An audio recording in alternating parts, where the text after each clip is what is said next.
Hey everybody, welcome back to another reasonable price prediction, the series where we try to figure out where your favorite altcoins could be headed. Today we are back with Kaspa. If you like the content, leave the video a like and consider subscribing. And with that said, let's get straight into it. We can see that over the last few months, Kaspa has been operating within a local range of about 19 cents of a high that we first put in at the end of June, and with 15 cents as the low that we also first put in June. Now this was mid-June and this was end of June when we put in this high, and we can see we've actually been rejected from the high that we put in at the end of June back again at the end of July, and ever since we've been looking like we're going to come back down to this low of about 15 cents. Something that would dispute that return, however, of returning to 15 cents would be these two risk bands that we drew in for Kaspa quite a long time ago. It would have been around the beginning of this year when I first put in these risk bands, and they've done a good job of providing a range for Kaspa, not only in the past, but also in the future when we didn't know how the price action would play out. Now, it's actually the first time here that Kaspa has tagged the risk band, but this isn't unusual. As we can see, sometimes it takes 7 to 8 months for Kaspa to actually durably come into contact with one of them. You can have light grazings every now and then, but a full rejection or a bounce is actually quite rare. So it is about time that we did get something from it, but honestly, I don't know if this risk curve will hold true, and that's just because this is the first time we've seen Kaspa really struggle. Throughout history, Kaspa's followed a pretty simple pattern of just rallying, putting in a new all-time high, getting rejected almost immediately from that new all-time high. It trades down durably for a few weeks to a month, and then it rallies back up and puts in a new all-time high. And note that oftentimes that when it gets rejected from that particular all-time high, it often comes down and finds support at the previous all-time high. And Kaspa's basically followed that pattern for as long as it's been around, with the only exception previously, up until now of course, being back in March of 2023. We saw Kaspa had a really strong, long-lasting rally from a low of 0.04 cents all the way up to basically 4 cents. So it did a 10x from January to April. It then had a retracement and didn't use the previous all-time high as that support that it would bounce off. It just came down to the risk curve, funnily enough, had a bounce, and then struggled for a while to move back up above the new all-time high durably. We did put in a new all-time high, but we can see the weekly closes, there wasn't much of a difference. It wasn't a huge jump like we often see with Kaspa, where we get these really strong spikes up. It was just barely above the previous all-time high, and it visited it a few times before finally breaking above it. Now, if we take a look at what's happened with Kaspa, again, we get a first crazy strong spike, which is a new all-time high. We get a bit of a trade down, and then a second newer all-time high, which again wasn't as strong. So we see similar movements here and here with this and this, but then we also see it play out once again, where we get this slightly higher high. We get a couple of months of just pure bad price action in both. Here, a few months of poor price action, a few months here of poor price action. We then bounce off the risk curve, which you could argue could be here. You could probably tweak this risk curve to make this line up.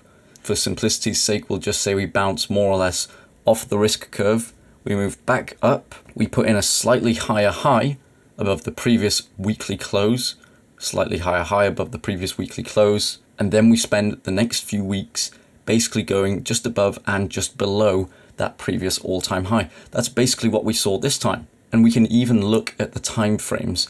And when we look at the high, the first high that Kaspa makes, the all-time high, and how long it takes it to move back up above that previous high to get a strong weekly close above that high, it's 18 weeks. How long did it take for us back in February for us to break back down and then put in another higher high above the previous all-time high? If you guessed 18 weeks, you're spot on, because that's exactly how long it took. So we can see there are a few time frames that are playing out basically the same. So if you do want to assume that it's going to continue to follow this pattern, how long are you waiting before we see some kind of strong bullish move? Well, before I get into that, I just want to point out some dissimilarities. The first being that when we returned back to this all-time high, previously, after a month or two of poor price action, we returned about 7 or 8 months later, we returned to this high, and then Kaspa basically immediately went in to put in a new all-time high.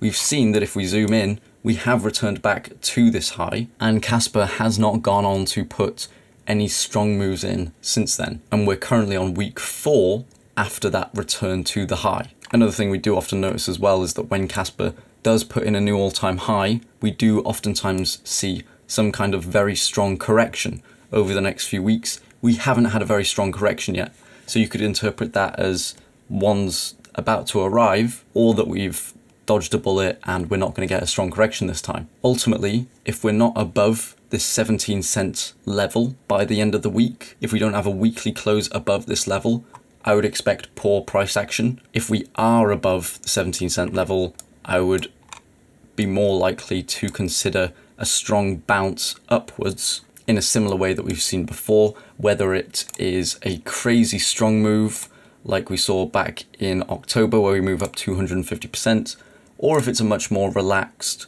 maybe smaller move of 50-60% move up, who knows. Either way, where could that take us?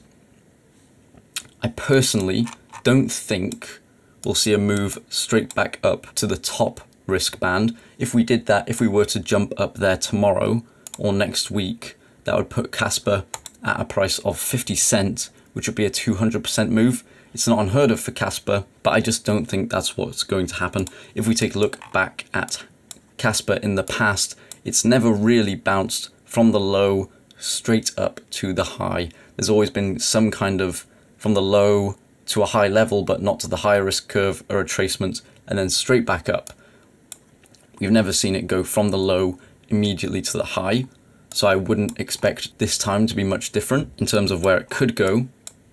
You might want to look at maybe a 25 cents level, which is basically a 25% increase on the previous all-time high of about 20 cents, close to 21 cents. If we take a look at previously what has happened with Kaspa in terms of how far it's moved up from its all-time highs, you can get crazy moves where again it goes up 200%, or you can get these more mellow, less dramatic moves where again we get moves up of about 20% from weekly close to weekly close. Either way, it's up to you. If you want to base it off what happened last time, we can see that when we finally broke above the previous all-time high weekly close, Kaspa went up to its wick 300%. So if you want to measure 300% from where we currently are, it would look pretty crazy, but it would put you somewhere around the 70 cents level, which again, I would like to point out is well above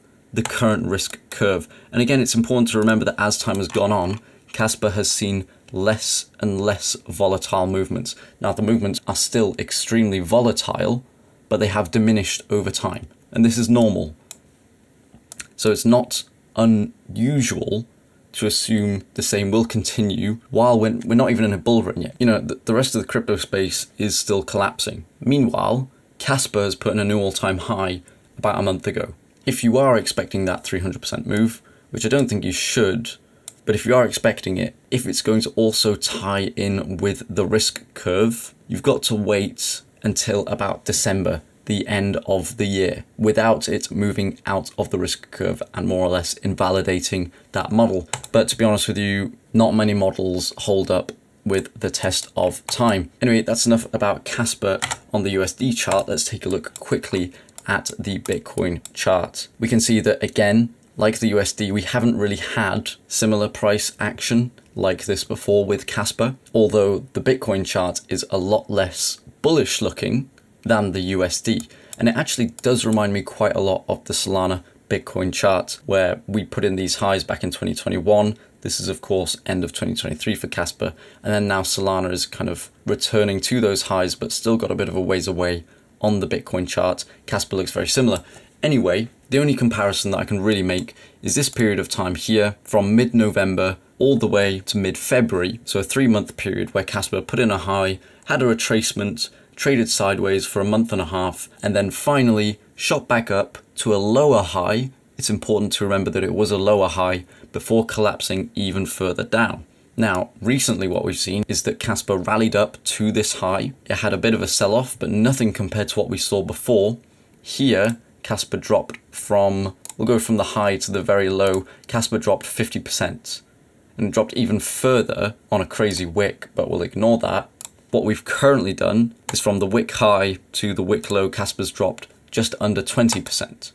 And we've basically traded sideways within that time. Do note that we do look like we're coming up to a wedge pretty soon that looks like it could break to the downside. Again, we're holding this price at 26,000 sats, but Kaspa keeps putting in lower highs and lower highs. And if it gets rejected off this trend line again, off this resistance, it looks like we could move down to the downside, similar to how we moved ultimately to the downside before. An interesting point to make though, is that if you are comparing this sideways movement from Kaspa back in December time to what we're currently experiencing, we can see Kaspa more or less traded sideways for about 7 weeks before it ultimately broke back up strongly. Even if it did basically get rejected a month later, we can see that we are now more or less approaching that 7th week. So if we see a strong green week next week, or if we close this week quite high, you could perhaps expect a similar move to play out, a rally up followed by a strong crash. A counter to that is that during this time, back in December, we only had 2 green weeks and we had 5 red weeks. Here, from this low, we've had 4 green weeks and 2 red weeks. So you could almost argue that we've seen the exact reverse, and therefore you might expect the reverse to happen again. So we might get an immediate downward trend where this green week would basically be a red week here. Sorry, those 3 green weeks would be 3 red weeks here, ultimately followed by a much stronger 2, 3, 4, 5, 6 green weeks that could bring us back to previous all-time highs or similar prices. But again, this is all pretty grandiose speculations.